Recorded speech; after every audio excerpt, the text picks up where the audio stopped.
நல்லதை நானும் சொல்வேன் என்ற கருத்தின் மூலமாக ஒரு குட்டி கதை. சாதிப்பதற்கும் சம்பாதிப்பதற்கும் மன தைரியம், தன்னம்பிக்கை இருந்தால் போதும். எவ்வளவு பெரிய கடுமையான கஷ்டங்களாக இருந்தாலும் மன தைரியத்தால் அதை தாங்கிக் கொள்ளும் சக்தியை நம்மால் வரவைத்து கொள்ள முடியும். அந்த சக்தி நமக்கு பல வகையான நன்மைகளை கொடுக்கும். நாம் என்ன நினைக்கிறோமோ அதற்கான வருமானத்தையும் கொடுக்கும். நம்பிக்கையே இல்லாமல், முயற்சியே இல்லாமல் இது நமக்கு கிடைக்குமா, கிடைக்காதா? என்ன நினைக்கிறோமோ அதுதான் நடக்கும். கிடைக்கும் என்றால் கண்டிப்பாக கிடைக்கும். இது நம்முடைய எண்ணங்களுக்கு உள்ள பவர்.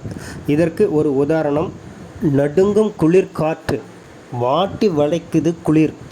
இரவு பொழுது ஒன்றில் அக்பரும் பீர்பாலும் தனித்தனியான குதிரையின் மேல் அமர்ந்து நாட்டை சுற்றி வருகிறார்கள். இந்த குளிரில் மக்கள் என்ன செய்கிறார்கள் என்று பார்த்து கொண்டு வருகிறார்கள்.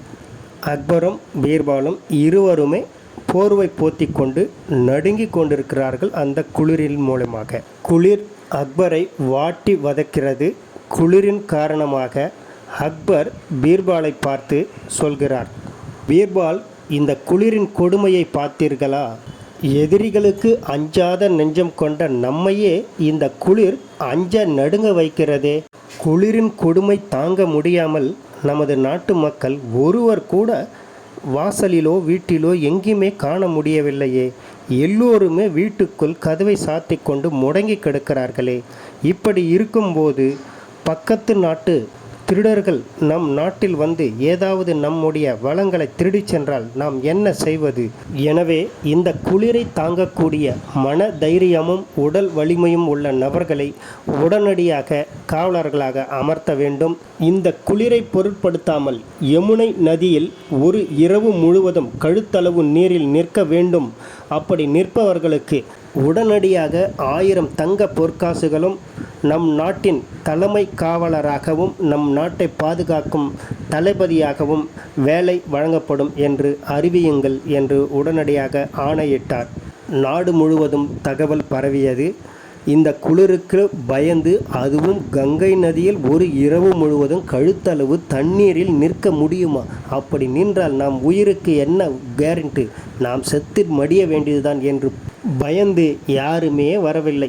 அக்பர் பீர்பாலை பார்த்து கேட்கிறார், நம் நாட்டில் எவ்வளவு படை வீரர்கள் இருக்கிறார்கள், எவ்வளவு உடல் வலிமையானவர்கள் இருக்கிறார்கள், எவ்வளவு குத்துச்சண்டை வீரர்கள் இருக்கிறார்கள், இவர்களில் கூட யாரும் வரவில்லையே என்று அக்பர் சொல்லும்போது ஒருவர் வந்து, ஐயா, நான் இரவு முழுவதும் கங்கை நதியில் நிற்க தயார் என்று சொல்கிறார்.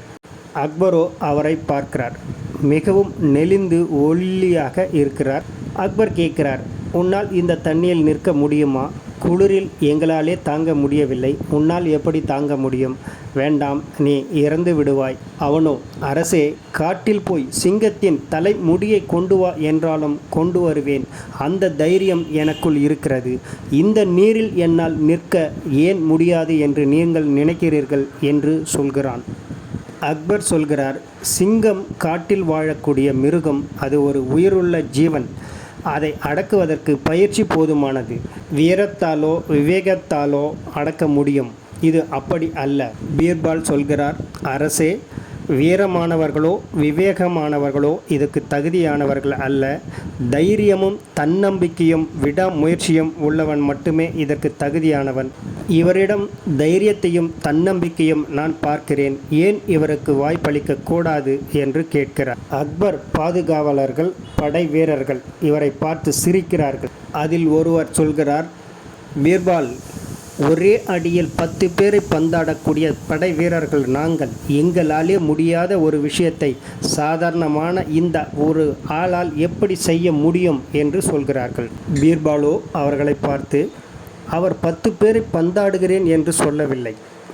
இரவு முழுவதும் இந்த குளிர்ந்த நீரில் கங்கை நதியில் கழுத்தளவு தண்ணீரில் நிற்கிறேன் என்று சொல்கிறார். யமுனை ஆற்றில் குளிர்ந்த நீரில் நிற்பதற்கு எந்த விதமான திறமையும் தேவையில்லை. தைரியமும் தன்னம்பிக்கையும் விடாமுயற்சியும் இருந்தால் போதும். நாம் என்ன நினைக்கிறோமோ அது நடக்கும். நம்முடைய எண்ணங்களுக்கு ஒரு பவர் இருக்கு என்று சொல்லும் பொழுது அக்பரோ அதன்படி செய்யுங்கள். ஆனால் அவருக்கு பாதுகாப்பாக அவர் இரவு முழுவதும் தண்ணீரில் நிற்கிறாரா என்பதை கண்காணிப்பதற்காக 2 காவலர்கள் போடுங்கள், இரவு முழுவதும் அவரை கண்காணிப்பதற்கு என்று ஆணையிடுகிறார். அதன்படி செய்கிறார்கள். அரசின் ஆணைப்படி யமுனை நதியில் வெற்று உடம்பில் இவரை கழுத்தளவு தண்ணீர் உள்ள இடத்தில் நிறுத்தி 2 காவலர்களை போட்டு இரவு முழுவதும் கண்காணிக்கின்றனர். அவர் இரவு முழுவதும் அந்த தண்ணீரில் நின்று சூரிய ஒளி பட்டதும் வெளியே வருகிறார். இதை கேள்விப்பட்ட படை வீரர்களோ இவரை குறை சொன்னவர்களோ அதிர்ச்சிக்குள்ளானர். இவரால் எப்படி முடிந்தது? இதை எப்படியாவது தடுக்க வேண்டும், இல்லை என்றால் நமக்கு அவப்பெயர் ஏற்படும் அரசிடம் என்று தடுப்பதற்கு முயற்சிகள் பல வகையில் எடுக்கிறார்கள். இவரோ 1000 தங்க காசுகள் பெறுவதற்கு அரண்மனைக்கு செல்கிறார் அக்பரிடம். அக்பர் அவனை ஆச்சரியமாக பார்க்கிறார். அவனை கண்காணித்த 2 காவலர்களிடம் கேட்கிறார், இவன் இரவு முழுவதும் கழுத்தளவு நீரில் நின்றது உண்மையா என்று கேட்கும்பொழுது அவர்கள் இருவரும், ஆமாம் அரசே, நாங்கள் இருவரும் தூங்காமல் கண் விழித்து பார்த்து கொண்டிருந்தோம். அவர் இரவு முழுவதும் தண்ணீரில் கழுத்தளவு நீரில் நின்று கொண்டுதான் இருந்தார். விடிந்ததும் சூரியன் பட்ட பிறகுதான் அவர் வெளியே வந்தார் என்பதை கூறினார்கள். அக்பரோ அவனை வியப்பாக பார்த்து, இளைஞனே, உன் மன உறுதியை தைரியத்தையும் பாராட்டுகிறேன் என்று சொல்கிறார். இதை தடுக்கும் நோக்கில் அந்த படை வீரர்களில் ஒருவர் அவரை பார்த்து, நண்பரே, உனக்கு இந்த இரவு முழுவதும் இந்த தண்ணீரில் நிற்பதற்கு ஏதாவது ஒரு உதவி கிடைத்ததா? உன்னால் எப்படி இந்த இரவு முழுவதும் இந்த தண்ணீருக்குள் நிற்க முடிந்தது என்று கேட்கிறார். அவரோ, தண்ணீரில் நிற்கும் பொழுது சிரமமாகத்தான் இருந்தது. குளிர் வாட்டி எடுத்தது. தாங்க முடியாத ஒரு நிலைமை இருந்தது. இருந்தாலும் மன தைரியத்தோடு நாளைக்கு 1000 தங்க பொற்காசு கிடைக்கப் போகுது என்ற ஒரு நம்பிக்கை, விடாமுயற்சி எனக்கு இருந்தது. அதன் அடிப்படையில் அரண்மனையை நோக்கி என் பார்வை சென்றது. அங்கு அரண்மனையின் மேல் பாகத்தில் ஏதோ ஒரு விளக்கு, சிறியதாக ஒரு லைட்டு ஒளி தெரிஞ்சது. அந்த ஒளியை பார்த்து கொண்டே நான் இரவு முழுவதையும் கழித்தேன் என்று சொன்னான். உடனே இதை தடுப்பதற்காக கெட்ட எண்ணத்தில் இருந்த ஒருவன், உடனே அதானே பார்த்தேன், நடுங்கும் குளிரில் தண்ணீருக்குள் நிற்பதற்கு உனக்கு எப்படி முடிந்தது என்று இப்போதுதான் புரிகிறது. உனது குளிரை போக்க அரண்மனையின் மேலே எரிந்த அந்த சின்ன லைட்டில் இருந்து வீசிய ஒளி உனக்கு உதவி செய்திருக்கிறது. அந்த சூட்டினால்தான் உன்னால் இரவு முழுவதும் நீரில் நிற்க முடிந்திருக்கிறது. எனவே உனக்கு பரிசு கிடைக்கக்கூடாது என்று அவன் சொல்லவே, இதை கேட்ட அக்பர், பரிசை நிறுத்தி வைக்கிறேன், இதில் எது உண்மை என்பதை ஆராய்வோம் என்று சொன்னார். பரிசு கிடைக்காத வருத்தத்தில் அந்த இளைஞன் ஏமாற்றத்துடன் வீடு திரும்புகிறான். வருத்தத்தோடு அவனை சந்தித்த பீர்பால், வருத்தப்படாதே, நம்பிக்கையும் விடாமுயற்சியும் தைரியமும் என்றைக்கும் தாழ்ந்து போகாது. உண்மை என்றைக்கும் நிலைத்து நிற்கும். உனக்கு பரிசு கிடைக்கும். அதற்கு நான் உதவி செய்கிறேன். தைரியத்தோடு தன்னம்பிக்கையோடு நீ வீடு செல் என்று கூறினார். மறுநாள் அக்பர் வேட்டையாட காட்டுக்கு புறப்பட நினைத்தார். அப்பொழுது பீர்பாலையும் கூட அழைத்து போக விரும்பினார். எனவே 2 காவலர்களை அனுப்பி பீர்பாலை அழைத்து வாருங்கள் என்று சொல்ல, அவர்களும் பீர்பால் வீட்டுக்கு சென்று, உங்களை அரசர் அழைத்து வர சொன்னார் என்று சொல்லவே, அவரோ, நீங்கள் போங்கள், நான் வருகிறேன் என்று சொல்லி அனுப்பிவிட்டார். அவர்கள் வந்து அரசிடம் சொல்லவே, அரசு அவர் வரும் வரை வெகு நேரம் காத்திருக்கிறார். காத்து பொறுமை காக்க முடியாமல் நேரம் ஆகிக்கொண்டே இருக்கிறது. அரசருக்கே கோபம் வந்து விட்டது. உடனே பீர்பால் வீட்டுக்கு போய் பீர்பாலை சந்திக்க நேராக செல்கிறார். அங்கு போய் பீர்பாலை சந்திக்கும் பொழுது பீர்பாலோ ஒரு பாத்திரத்தில் அரிசியை போட்டு ஒரு அடுப்பில் வைத்து, ஒரு அடுப்பு கொஞ்ச தூரம் தள்ளி இன்னொரு அடுப்பில் தீயை மூட்டி கொண்டிருக்கிறார். தீ அங்கு மலமளவள என எரிந்து கொண்டிருக்கிறது. இதை பார்த்த அரசர் பீர்பாலிடம், பீர்பால், என்ன செய்து கொண்டிருக்கிறாய் என்று கேட்க, பீர்பாலோ, சமைத்து கொண்டிருக்கிறேன் அரசே என்று சொல்கிறார். பீர்பாலிடம் கோபமாக, என்ன பீர்பால், அடுப்பில் ஒரு இடம் அரிசி இருக்குது, ஒரு இடம் தீயை மூட்டி கொண்டிருக்கிறார். அந்த தீ எங்கோ எரிகிறது, அரிசி எங்கோ இருக்கிறது. இது எப்படி வேகும்? நீ எப்போது என்னோடு வருவாய்? இது எப்படி சமைக்க முடியும் என்று கேட்க, பீர்பாலோ, சமைக்க முடியும் அரசே. அங்கு தீ மூட்டினால் இங்கு அரிசி வேகும். அது அந்த ஒளிப்பட்டு இது சூடாகும். அதன் மூலமாக அரிசி வேகும் என்று சொல்கிறார். அக்பர் பீர்பாலை பார்த்து, உனக்கென்ன மூளை குழம்பு போச்சா? பாத்திரம் ஒரு பக்கம் இருக்கிறது, அடுப்பு ஒரு பக்கம் இருக்கிறது.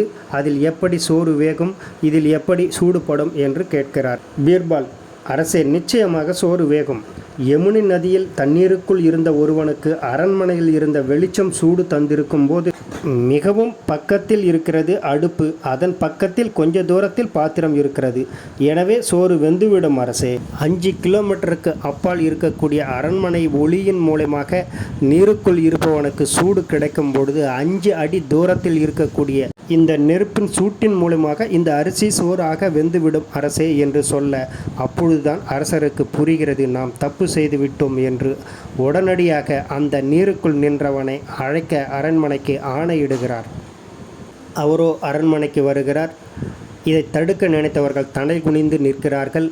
அரசரோ அவருக்கு 1000 பொற்காசு அல்ல 1,00,000 தங்க பொற்காசு வழங்கி அவனை தலைமை காவலராக வேலை வழங்குகிறார். இந்த குளிரிலும் உன்னால் தைரியமாக நம்ம நாட்டை பாதுகாக்க முடியும். உனக்கு தேவையான தளபதிகளை நீயே தேர்வு செய்து கொள். தைரியமும் தன்னம்பிக்கையும் விடாமுயற்சியும் இருந்தால் யாரும் எங்கும் எந்த செயலிலும் வெற்றி அடைய முடியும் என்பதை புரிந்து கொண்டேன். ஒரு செயலை செய்வதற்கு விடாமுயற்சியும் தன்னம்பிக்கையும் இருந்தால் போதும் என்பதை பீர்பால் மூலமாக நான் அறிந்து கொண்டேன்.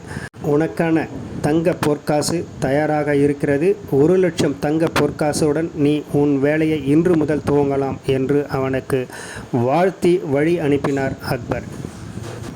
இந்த கதையின் மூலமாக நாம் தெரிந்து கொள்ள வேண்டியது, எந்த ஒரு செயலை செய்தாலும் அதில் நம்பிக்கை வேண்டும், விடாமுயற்சி வேண்டும். யாருடைய உதவியும் தேவையில்லை.